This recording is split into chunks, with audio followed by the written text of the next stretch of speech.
બ્રહ્માજીએ કહ્યું કે દક્ષથી ઉત્પન્ન થયેલ આ પુત્રોએ પણ ભગવાનનું ચિંતન કરવાનો નિર્ણય વ્યક્ત કર્યો. અને હે નારદ, તમે એમને પણ સંસારમાંથી મુક્ત કર્યા. જેથી દક્ષે તમને શ્રાપ આપ્યો હતો કે તમે એક જગ્યાએ વધુ સમય સુધી રહી શકશો નહીં. થોડા સમય પછી દક્ષે 60 દીકરીઓને જન્મ આપ્યો. તેમાંથી 10 કન્યાઓના લગ્ન ધર્મ સાથે, 13 કશ્યપ મુનિ સાથે અને 27 ચંદ્રમા સાથે થયા હતા. આ પછી 2 છોકરીઓના લગ્ન અંગીરા અને વૃષાશ્વ નામના ભૂત સાથે થયા. અને બાકીની છોકરીઓના લગ્ન ગરુડજી સાથે કરવામાં આવ્યા. આ હોકરીઓમાંથી જન્મેલા બાળકોથી આખી દુનિયા ભરાઈ ગઈ હતી. અહીં થોડા સમય પછી તેમના દ્વારા આપવામાં આવેલા વરદાનની રક્ષા કરતા આદિશક્તિએ દક્ષના ઘરમાં અશ્વિનીના ગર્ભમાં પ્રવેશ કર્યો. અને જ્યારે સમય આવ્યો ત્યારે તેમનો જન્મ થયો. સતીના જન્મથી ચારે બાજુ આનંદ છવાઈ ગયો. સતી ઘણી બાલિશ પ્રવૃત્તિઓ કરીને મોટી થઈ અને યુવતી બની. તેણીને જોઈને દક્ષને ચિંતા થવા લાગી કે સતી શિવ સાથે લગ્ન કરવાની જીદ ના કરે. અને થયું પણ એવું જ. સતીએ ભગવાન શિવને તેમના પતિ તરીકે મેળવવા માટે પોતાના ઘરમાં નંદવ્રતનું પાલન કર્યું. તે તપમાં મગ્ન થઈ ગઈ અને તપસ્યા કરવા લાગી. જેથી હું તેમની તપસ્યાથી ખૂબ જ પ્રસન્ન થયો અને કૈલાસ પર્વત પર આવ્યો. ત્યાં મેં લોકેશ્વર ભગવાન મહાદેવને આદરપૂર્વક વંદન કર્યા અને તેમની પૂજા કરી. ભગવાન શિવે મારા આવવાનું કારણ પૂછ્યું. ત્યારે મેં ભગવાન શિવને વિનંતી કરી કે ભગવાન, તમારી મદદ વિના હું સર્જનનું કાર્ય પૂર્ણ કરી શકતો નથી. જ્યાં સુધી તમે રાક્ષસોનો નાશ નહીં કરો અને જ્યાં સુધી તેમના અત્યાચારો નાબૂદ ન થાય ત્યાં સુધી નવી રચના શક્ય નથી. તમે રુદ્ર સ્વરૂપે અવતાર લીધો છે અને પોતાના સ્વરૂપના ભેદ દ્વારા તેણે આપણને ક્રિયાના ભેદથી વાકેફ કર્યા છે. તમે પોતે જ કહ્યું છે કે હું સર્જક છું. વિષ્ણુ સંરક્ષક છે અને તમે રુદ્ર સ્વરૂપે સંહારક છો.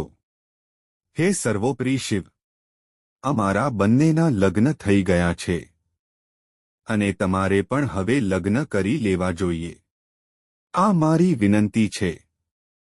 ત્યારે વિષ્ણુજી પણ પ્રગટ થયા અને તેઓએ મને ટેકો આપ્યો અને શિવજીને પ્રસન્ન કર્યા. તેથી શિવજીએ કહ્યું કે મને માત્ર યોગનો આનંદ છે, પણ હું તમારી ઈચ્છાઓનું સન્માન કરવા માંગુ છું. શું તમારા મતે એવી કોઈ છોકરી હોય તો કહો, જે મારા જેવી યોગિની બની શકે? આ સાંભળીને મેં ભગવાન શિવ સમક્ષ સતીની તપસ્યા અને તેની ક્ષમતાઓનું વર્ણન કર્યું. ભગવાન શિવે અમારી વિનંતી સ્વીકારી અને અમે ખુશ થયા.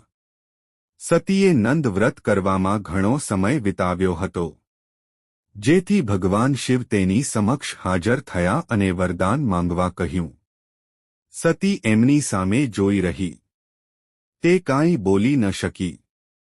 જ્યારે ભગવાન શિવે ફરીથી વરદાન માંગવા કહ્યું ત્યારે સતીએ તમને ગમતા વર તરીકે માંગ્યા. આ સાંભળીને ભગવાન શિવે સતીને તેમના અર્ધાંગિની બનવાનું વરદાન આપ્યું. સતીએ વિનંતી કરી કે તેઓ કાયદેસર રીતે તેના પિતા પાસે તેણીનો હાથ માંગે. ત્યારે ભગવાન શિવે મને તેની પુત્રીની માંગણી કરવા દક્ષ પાસે સંદેશવાહક તરીકે મોકલ્યો. દક્ષે ઈચ્છા વિરુદ્ધ મારો પ્રસ્તાવ સ્વીકારી લીધો. મેં ભગવાન શિવને દક્ષના કબૂલાત વિશે જાણ કરી. આ પછી મારી વિનંતી પર ભગવાન શિવે લગ્ન માટે એક શુભ સમય શોધી કાઢ્યો. તે ઉત્તરા ફાલ્ગુની નક્ષત્રમાં રવિવારે ચૈત્ર શુક્લ ત્રયોદશી હતી.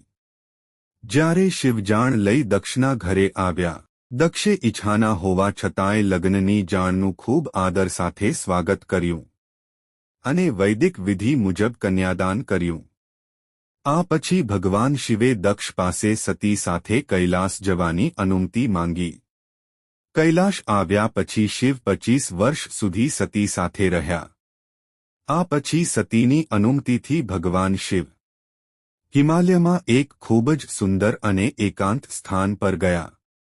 ત્યાં જઈને એક દિવસ સતીએ ભગવાન શિવને પૂછ્યું કે ઇન્દ્રિયજન્ય આ જગતમાં સર્વોચ્ચ સ્થાન કેવી રીતે પ્રાપ્ત કરી શકાય?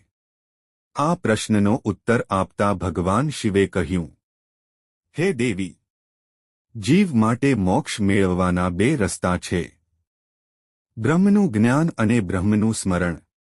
આ બંનેમાં જ્ઞાન અપ્રાપ્ય છે, કારણ કે પરબ્રહ્મ જાણવું સહેલું નથી. જ્ઞાનનું એકમાત્ર સાધન સ્મરણ આધારિત ભક્તિ છે. તેથી જે ભક્ત ભક્તિનો મહિમા જાણતો નથી તે બ્રહ્મ તત્વને જાણી શકતો નથી. નિર્ગુણ બ્રહ્મની ભક્તિ સરળ નથી, અને તેના માટે જરૂરી ધ્યાન બધા જીવોમાં ઉપલબ્ધ નથી. તેથી માત્ર સગુણ ભક્તિ જ સુલભ છે, અને તેને અપનાવવાથી જ ભક્ત આત્મકલ્યાણ કરી શકે છે. તેનાથી નીચ લોકો પણ ભક્તિ અપનાવીને સંસાર પાર કરી શકે છે. ભક્તિ ખાતીર હું ભક્તિના તમામ વિરોધનો નાશ કરું છું, અને સિદ્ધિના માર્ગમાં તેનો સહાયક બનું છું. આમ ભક્તિ એ પરમ વિજ્ઞાન છે. આ પછી બ્રહ્માજીએ શિવના સૌથી પવિત્ર ચરિત્રનું વર્ણન કરતા નારદજીને સતીના બલિદાનની વાર્તા સંભળાવી. બ્રહ્માજીએ કહ્યું, હે નારદ, એકવાર 3 લોકની યાત્રા દરમિયાન ભગવાન શિવ પાર્વતી સાથે દંડક વનમાં આવ્યા.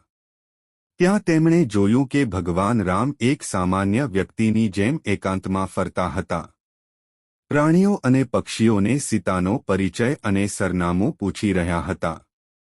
જ્યારે ભગવાન શિવે રામને નમસ્કાર કર્યા, ત્યારે પાર્વતીને સમજાયું નહીં કે તેઓ પત્નીના વિયોગથી પીડાત અજ્ઞાન પુરુષને શા માટે વંદન કરી રહ્યા છે. પાર્વતીએ શિવને પૂછ્યું કે તમે એક સામાન્ય માણસને વંદન કરો છો એમાં શું આશ્ચર્ય છે? ત્યારે શિવજીએ કહ્યું, હે દેવી, શ્યામ રંગવાળા રામ નારાયણ અને ગોરા રંગવાળા લક્ષ્મણ શેષનાગના અવતાર છે. આ લોકો પૃથ્વીનો ભાર દૂર કરવા અહીં લીલા કરી રહ્યા છે. જો તમને મારા પર વિશ્વાસ ના હોય તો તમે તમારી જાતે પરીક્ષા કરો. હું અહીં વટવૃક્ષની છાયામાં રાહ જોઉં છું. પાર્વતીએ રામની પરીક્ષા કરવાનું નક્કી કર્યું, અને તેઓ સીતાના રૂપમાં રામ સમક્ષ હાજર થયા. રામે કોઈ શંકા વિના પાર્વતીની વાસ્તવિકતાને ઓળખી લીધી, અને સીતાના રૂપમાં તેમના આમ એકલા ભટકવાનું કારણ પૂછવા લાગ્યા. જેથી પાર્વતીની શંકા દૂર થઈ અને તેણીએ પૂછ્યું, શિવનું તમને નમસ્કાર કરવા પાછળનું રહસ્ય શું છે? રામે ભગવાન શિવનું સ્મરણ કર્યું અને કહ્યું, એકવાર ભગવાન શિવે વિશ્વકર્મા દ્વારા એક સુંદર અને વિશાળ મહેલમાં દિવ્ય સિંહાસન તૈયાર કરાવ્યું કે જેના પર સુંદર છત્ર બનેલ હતું. ત્યારબાદ તેઓએ ઘણા દેવતાઓ, ઋષિઓ અને ગંધર્વોની હાજરીમાં વૈકુંઠ નિવાસી ભગવાન વિષ્ણુ તે આસન પર બિરાજમાન થવા કહ્યું. ભગવાન શિવે તેમનો અભિષેક કર્યો, અને તેમને પોતાનું તમામ ઐશ્વર્ય અને સૌભાગ્ય આપીને બ્રહ્માંડના સર્જક બનાવ્યા. જેને લઈ ભગવાન વિષ્ણુએ અનેક અવતાર ધારણ કર્યા. ત્યારે ભગવાન શિવે વિષ્ણુને વરદાન આપ્યું કે જ્યારે પણ તેઓ પૃથ્વી પર ભ્રમણ કરશે ત્યારે શિવના ભક્તો તેમના દરેક અવતારનું સન્માન કરશે. તેથી હે દેવી, મારા અવતારમાં ભગવાન શિવે તેમના વરદાનની કીર્તિ રાખવા માટે મને પ્રણામ કર્યા, અને મારા પ્રત્યે આદર વ્યક્ત કર્યો. આગામી કથા સાંભળવા માટે ભાગ 13 જોવો. જો તમને આ વિડિયો પસંદ આવ્યો હોય તો વિડિયોને લાઇક કરો અને ચેનલને સબસ્ક્રાઇબ કરો.